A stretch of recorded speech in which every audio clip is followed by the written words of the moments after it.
அல்லாஹ் தஆலா எங்களுக்கு தந்த பொன்னான முத்துக்கள்ல கண் மாணிக்கம் 2 அல்லாஹ் தந்திருக்கிறார்.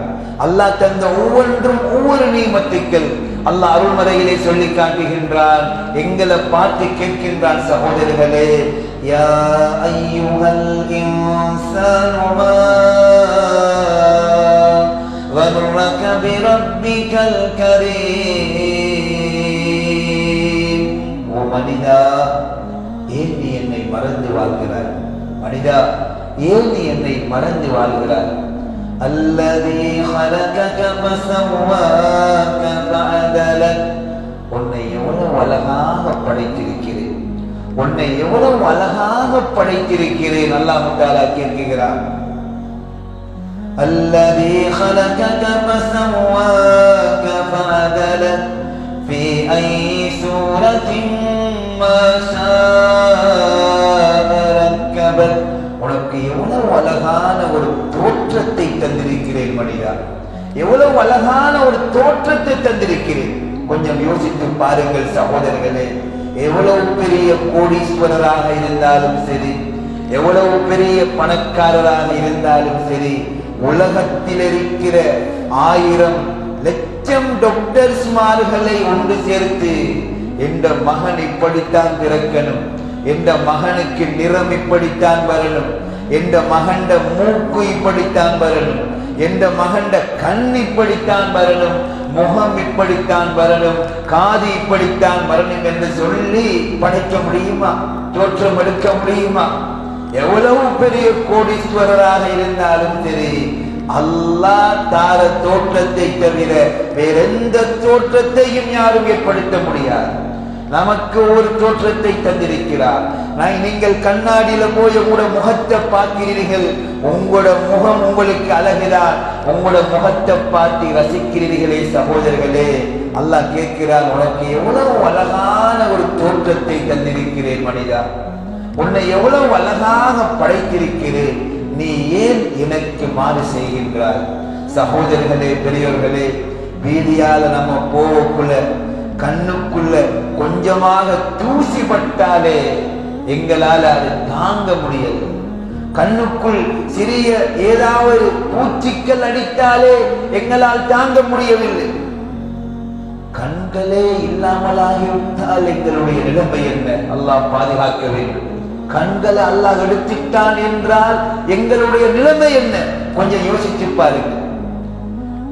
பிறக்கின்ற பொழுதே கண் இல்லாமல் பிறந்தவருடைய நிலைமையை பற்றி யோசித்தீர்களா?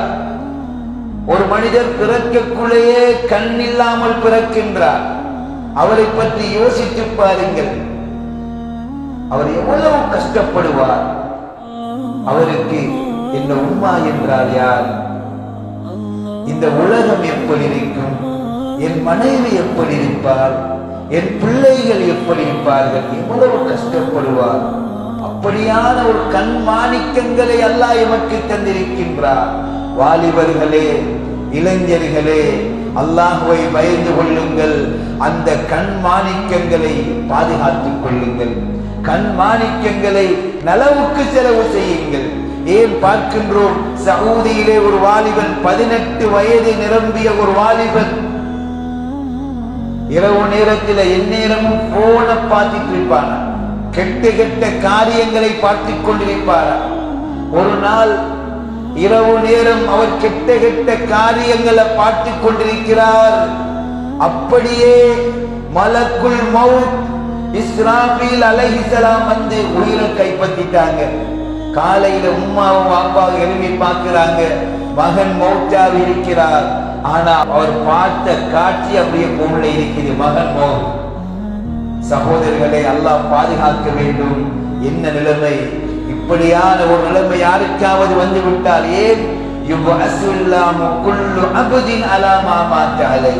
இந்த உலகத்தில யார் எப்படி மரணிக்கின்றாரோ, குர்ஆன ஒருவர் ஓதிக்கொண்டிருந்தார், குர்ஆனோடு நாளை மறுமையில எழுப்பப்படுவார். தொழுத மாதிரி மரணித்தார் அல்லது தொழுகைக்கு சென்று கொண்டிருக்கின்ற பொழுது மரணித்தார், அவர் நாளை மறுமையிலே அவர் தொழுகையாளியாகவே எழுப்பப்படுவார். இதே சமயத்தில் கெட்ட காரியத்திற்காக வேண்டி பயணம் செய்கிறார், கெட்ட காட்சிகளை கண்களால பார்க்கிறார், பாவங்கள் செய்கின்றார், திருடச் செல்கின்றார், கெட்ட விடயங்கள்ல ஈடுபடுகின்றார். இந்த நேரத்திலே அவருக்கு மரணம் வந்தால் நாளை மறுமையில் எப்படி கேவலமாக எழுப்பப்படுவார் என்பதை பாருங்கள் சகோதரர்களே. அதைத்தான் சொன்னார்கள் ஸல்லல்லாஹு அலைஹி வஸல்லம், இந்த உலகத்தில் யார் எப்படி மரணிக்கின்றாரோ அதே மாதிரி நாளை மறுமையில் எழுப்பப்படுவார் என்றார்கள் பெருமானார் ஸல்லல்லாஹு அலைஹி வஸல்லம். இந்த சங்கையான ரமலான் நாங்கள் உண்ணாமலும் பருகாமலும் இருப்பது மாத்திரமல்ல, எங்களுடைய கண்கள் நோன்பு நோக்க வேண்டும், எங்களுடைய நாவுகள் நோன்பு நோக்க வேண்டும், எங்களுடைய உள்ளம் நோன்பு நோக்க வேண்டும், எங்களுடைய கைகள் நோன்பு நோக்க வேண்டும், எங்களுடைய கால்கள் நோன்பு நோக்க வேண்டும். சகலரும் ஹராமான விடயங்களை விட்டும் நோன்பு நோக்கு அல்லாஹ்வுக்கு பொருத்தமாக இருப்பதற்குத்தான் அல்லாஹ் இந்த ரமலானை தந்திருக்கின்றார். பயன்படுத்திக் கொள்வோம் சகோதரர்களே, வெற்றி பெறுவோம்.